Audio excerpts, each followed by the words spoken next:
শিক্ষা দপ্তরের ভবনে ঝুলছে তৃণমূলের ব্যানার। বিতর্কের মুখে মহকুমা শিক্ষা আধিকারিক।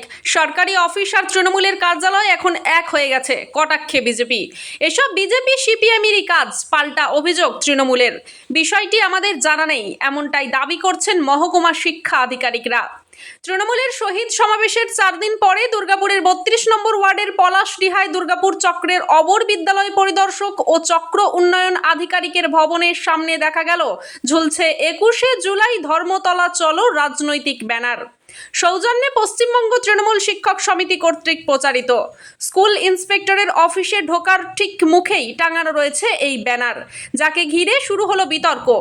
তৃণমূলের কার্যালয়ের সাথে সরকারি অফিস গুলিয়ে দেওয়া হচ্ছে বলে কটাক্ষ করে বিজেপির জেলা মুখপাত্র সুমন্ত মণ্ডল বলেন, 21শে জুলাই ধর্মতলা চলো এই রাজনৈতিক ব্যানার একেবারে শিক্ষা দপ্তরের অফিসের বাউন্ডারির ভেতর।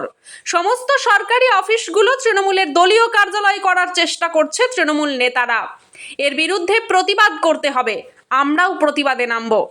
পাল্টা কটাক্ষ করে দুর্গাপুর নগর নিগমের প্রশাসক মণ্ডলীর ভাইস চেয়ারম্যান অমিতাভ বন্দ্যোপাধ্যায় বলেন, 4 দিন আগেই শহীদ সমাবেশ হয়েছে, আমাদের তৃণমূলের লোকেরা এইসব কাজ করতে পারে না।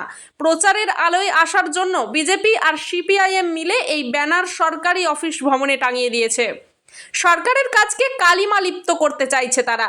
যদিও মহকুমা শিক্ষা আধিকারিক রীতা প্রতীক ঘোষের দাবি, এই বিষয়টি আমার জানা নেই, কে বা কারা টাঙিয়েছে সেটাও আমাদের নজরে আসেনি। যদিও ছবি করার সাথে সাথেই এই ব্যানার সরিয়ে দেওয়া হয়। কে বা কারা টাঙালো জানেন? ঠিক বলতে পারবো না, দেখতে হবে। মানে আপনাদের নজরে নেই বিষয়টি। নমস্কার। দুর্গাপুরের পলাশডিহা গ্রামে আমরা দেখলাম যে শিক্ষা দপ্তরের একটি অফিসে ধর্মতলা চলো এই তৃণমূলের দলীয় কর্মসূচির ব্যানার সেই অফিসের ভেতরে লাগানো আছে।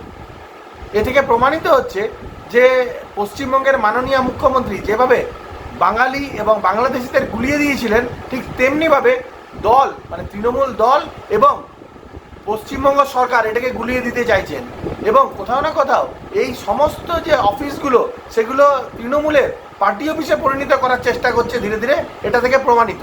এবং বর্তমানে এই কারণেই পশ্চিমবঙ্গের শিক্ষার এই দুরবস্থা তৈরি হয়েছে। আমরা মনে করি পশ্চিমবঙ্গের যদি শিক্ষা এবং অন্যান্য দপ্তরগুলিকে যদি এদের নিয়ন্ত্রণ থেকে বার করতে হয়, তাহলে আগামী দিন এমন কোনো কিছু করার আগে সাধারণ মানুষকে এর বিরুদ্ধে প্রতিবাদ তুলতে হবে। তা না হলে তৃণমূল সরকার এই পশ্চিমবঙ্গের সমস্ত দপ্তরকে তাদের পার্টি অফিসে পরিণত করবে, এটা আমরা নিশ্চিত। ধন্যবাদ। কি বলবেন? সরকারি অফিসের ভেতরে এভাবে কি রাজনৈতিক ব্যানার কেউ দিতে পারে?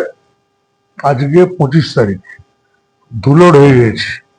কবে 21 জুলাই গেছে, খবর নিয়ে দেখুন সিপিএম বিজেপি লাগিয়েছে ওরা, আমাদের নাম দিচ্ছে।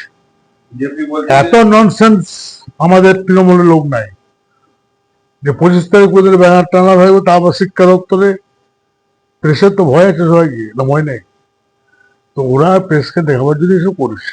খবরটা লেন ভালোভাবে, আমাকে এসে ঘুরে বলবে। ওই দায়িত্ব নিয়ে বুঝি সব সিপিএম আর বিজেপির কাজ, কোনো কিছু তো পাচ্ছে না, ওরা এসবগুলো করে উঠে। সরকারের কাছে কালিমালি। হ্যাঁ হ্যাঁ হ্যাঁ। ব্যুরো রিপোর্ট, সোজা কথা নিউজ।